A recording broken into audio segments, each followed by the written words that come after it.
Welcome back to Poverty Arms. I got a fun one today. I'm going to be talking about my budget, flashy, comped 1911s and this sweet little dual holster I got. So these really are as simple as it gets. All they do is replace the bushing on any standard 1911.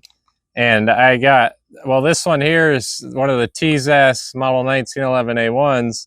And this one's a high standard. I don't think they make them anymore.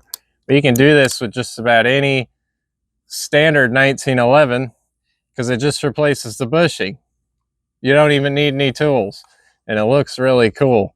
So today we're going to find out if they're worth it. I have a regular 1911 without one. And we're going to see if this one, is harder to control than these two. But at the end of the day, it's all about the looks.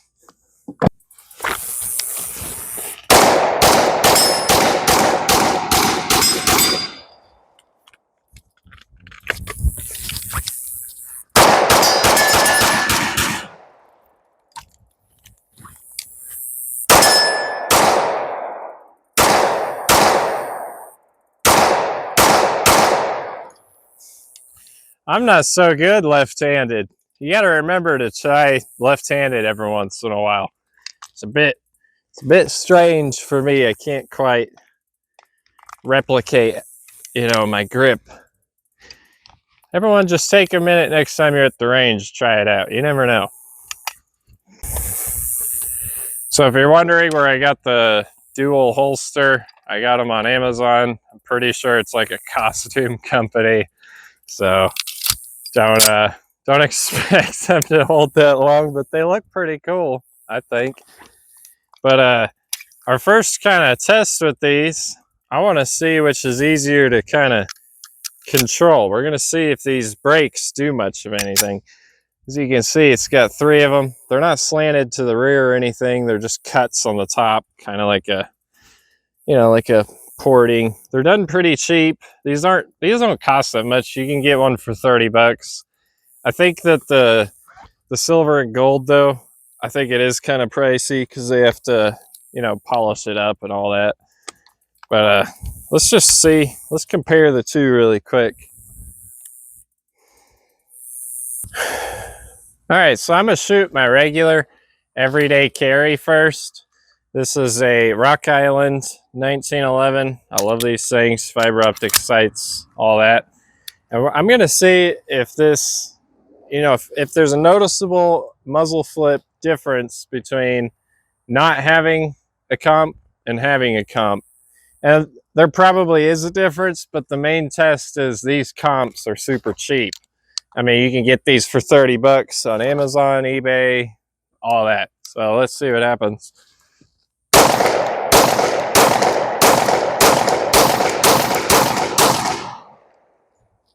I mean, it's not too bad. That's why I carry it. Let's see how she does.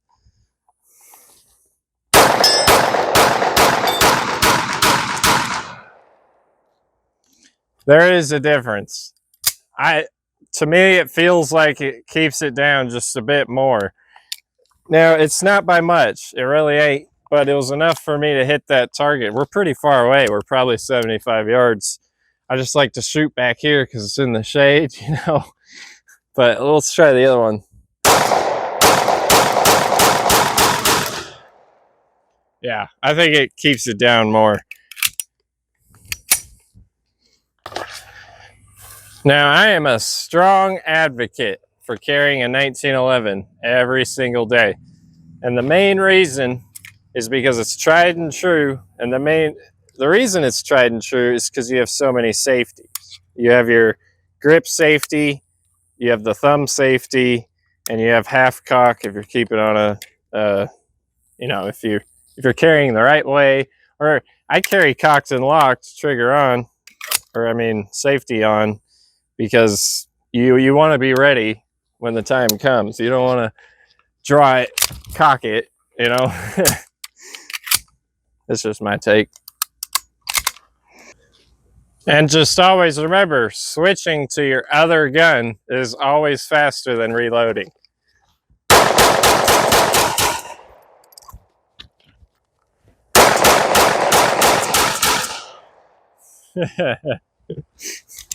So another question I wanted to answer is, what's like the best way to dual wield? Because you see in movies all the time, you know, people are popping out dual wielding, but some people will like one shot, one shot, one shot. So I want to see how many hits I can get doing both methods, and if you know, what movie's correct or what way is, I guess, not correct, but easier or more practical or whatnot. You know, personally, I love shoulder holsters, but some people can find it pretty difficult to draw from, especially because you want to have something retaining your handgun so that if you're bending over, they can't fall out, you know. But virtually, they are pretty easy to draw from. But if you have the retainer on, you know, some are easier than others. Now it gets harder. You have to, like that. Whereas drawn from the hip is just simple as that. So I'm going to try two different holsters for drawing dual wield, because you want to draw both handguns. We see it in all the 80s movies and cop movies, how they draw and go to town. So I'm gonna try to test how fast or accurate it is drawing dual wield from shoulder holsters, and then I'm gonna put them on my hip and see how that goes. All right, I'm gonna just draw both handguns and try to hit the blue target on the left.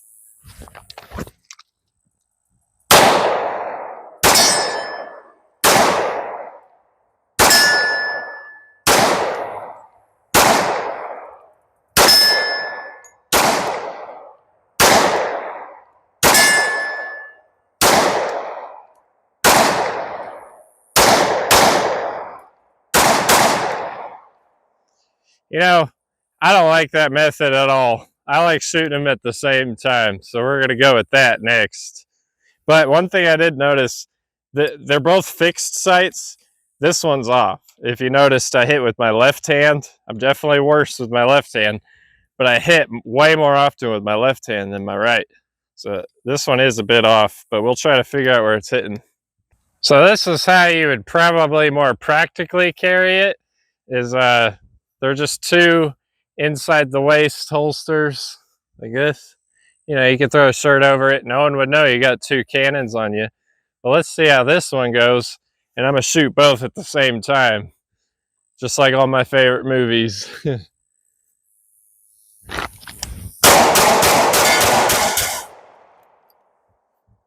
Yep. We had a hang up on this one, but that was awesome. I don't care if I hit less.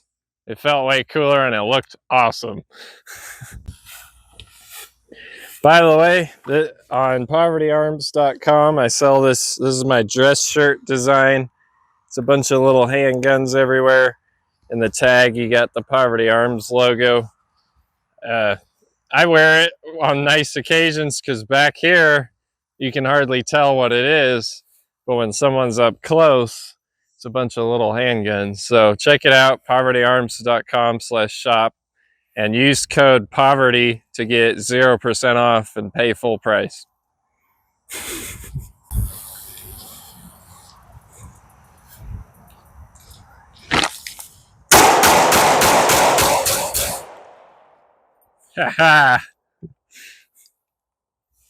Now this isn't an ad for these muzzle brakes.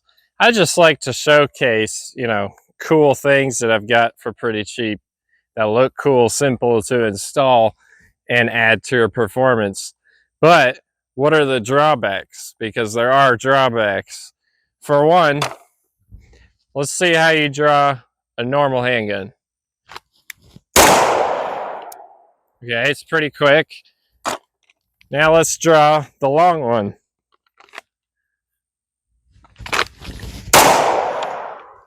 It's a bit farther of a reach, and there's a very big drawback that no one thinks of, and that's this right here. This holster will fit almost any 1911 you own perfectly. See how it doesn't come out the end there? But once you extend your slide, Now it's sticking out. And it gets really hot when you're practicing, for one, but for two, if you carry like I do, this piece that will slide up like this, it'll pinch your skin, especially if you're carrying where it's touching your skin. You know, sometimes, I mean, you can have, like, obviously it's not touching my skin right now because I have a shirt tucked in, but I would just keep that in mind. And maybe they sell longer holsters, I don't know, but that's one drawback. I am definitely a huge fan of 1911s. It's all I carry, and that's why I make fun of people now that carry a P320. But I just think that they're so easy to conceal because they're thin profile. They're so reliable, they're safe, they're accurate. I could just go on and on and on. And they're just comfortable to shoot. And you got all sorts of calibers you can pick from too. I mean, you got 9 mil, 10 mil, 38 super. I've even seen some in 50 AE.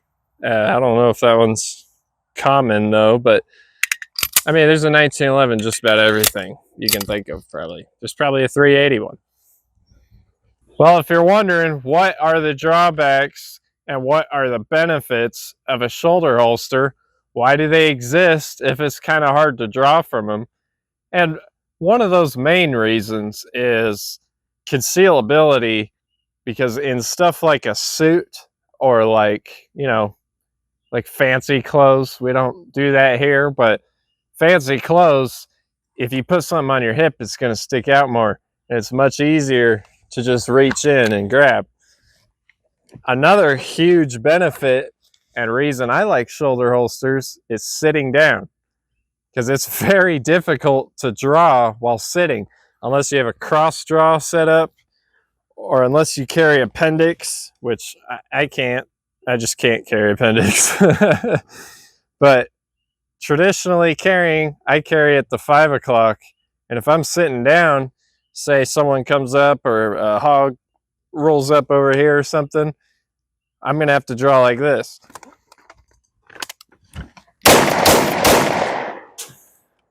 And that's kind of difficult, and I really have to kind of lean and reach back.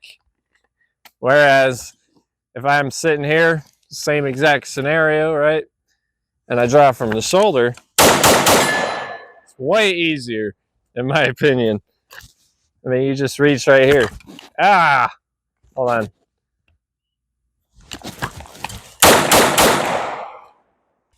And think about it. You sit a lot, whether you're driving, whether you're, you know, sitting around at home. So it's just something to think about.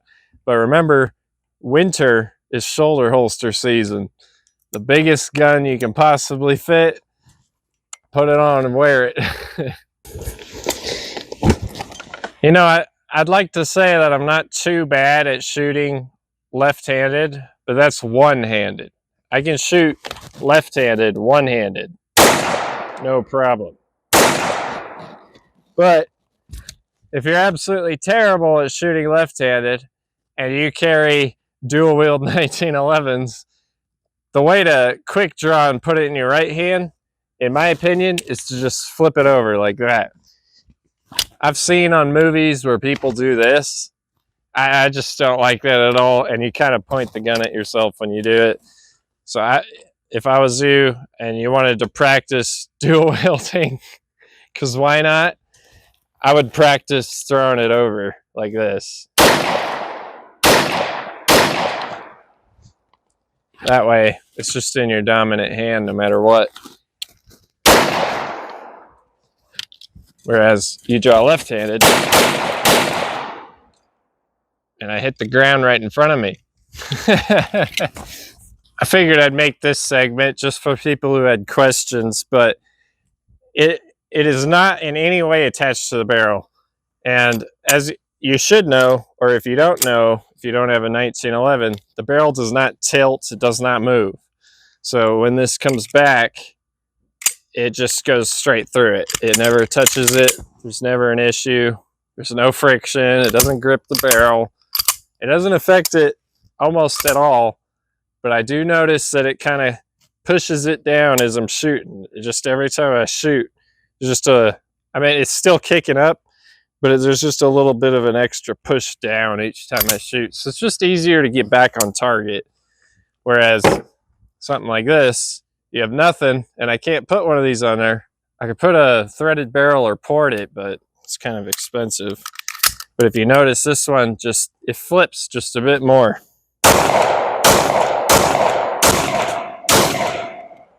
Just a little bit more. It's not a crazy difference. But the main reason I got these is because it looks super cool. I mean, they're matching too. I gotta get them, because if you notice, this one's a bit like kind of an army tannish, and this one's black. I gotta get them to match, but that's pretty much how you get two cool guns for really cheap. I got the T-Zash for about $400, and I got this one at a pawn shop for about $350. They don't make them anymore, so the price will, I don't know what it'll do. It might go up. People might not just want them at all. I, for one, actually really like high standard 1911. The trigger has a nice texturing on it, and it's pretty light too. Crisp break, all that. But the one thing I've noticed about these, when you cock it, usually you could decock 1911s pretty easily. Like here, I'll show you with this one. Like say it's cocked, so you can just decock it, and all you do is you just pull it back enough to depress your grip safety there, and you can decock it just like that. You don't have to press on the grip safety. But the high standard, you can't do that, because even though I'm pushing back on the grip safety, it's not going. So I have to use my thumb to decock it. That does kind of suck, because I'm really used to just decocking it like that. With these, just doing that. But you can't do it with that one. So that's one drawback of that one. But they're pretty cheap. The silver and gold colors, so they're kind of pricey, but they fluctuate a lot. I think I got this one pretty cheap, maybe $50. But the silver, I think I got it for like, well, the silver grip was $100, which really sucked. I think it's actually platinum. But the this is just the machined stainless steel, so it was the same price as the black one. So the expensive muzzle device was the gold one, whereas the gold grip was actually cheaper than that one.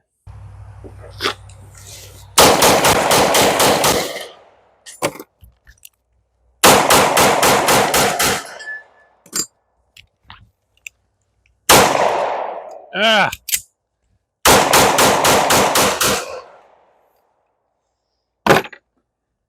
Alright, well, let me know what you guys think about my matching pair here. And let me know if you are a 1911 guy. I personally love them. I can't even tell you how many I have. They'll probably be on the channel quite a bit. So if you like 1911s, you've come to the right place. They're all pretty cheap too. I don't really, I'm not the guy that spends the thousands of dollars on some 1911s. I just like the operating system, how they feel, how they work. So I won't buy a super expensive one, but huge fan. Again, check out povertyarms.com/shop if you want one of these shirts. And I got tons of other designs. I got hats, I got stickers. Anything helps. This is getting expensive. Well, tune in next week. We'll have something cool for you.